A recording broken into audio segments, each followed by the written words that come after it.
আল্লাহ বললেন সবাই বাইরে চলে যাও, সব বাইরে চলে গেল। এবার আল্লাহ বললেন মুসা, তোমার দুই কাঁধের মধ্যে দুই ফেরেশতা আছে না নাই? কিরামান, তাদেরকেও বাইরে পাঠানোর দরকার আছে না নাই? আল্লাহ বললেন তোমরাও চারদিক থেকে বাউন্ডারি দেয়া এরিয়ার বাইরে তোমরা চলে যাও। এবার রব্বুল আলামিন বললেন আল্লাহর স্পেশাল সিকিউরিটি ফোর্স ফেরেশতাকে তোমরা চারদিকে বাউন্ডারি দাও।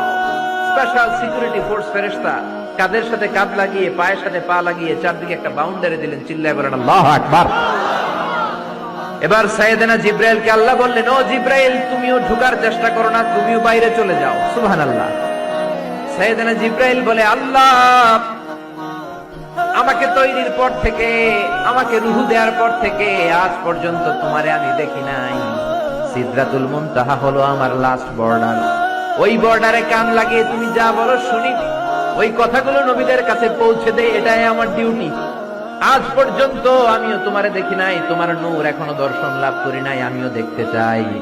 আমার ভাই মুসার সাথে আমাকেও দেখতে দাও। আল্লাহ বললেন, no no, this game is between Musa and me. এটা মুসার সাথে আমার খেলা, তোমার তো খেলা নাই, ঠিক কি না? জিব্রাইল, তুমিও বাইরে চলে যাও। সাইয়েদনা জিব্রাইলও বাইরে চলে গেলেন। এবার একেবারে গ্রাউন্ড রেডি, স্টেডিয়াম রেডি। এবার খেলা হবে। খেলা কি হবে? জোরে বলেন, কি হবে? মুসা আলাইহিস সালাম আর বিশ্ব গভর্নমেন্ট আল্লাহর সাথে খেলা।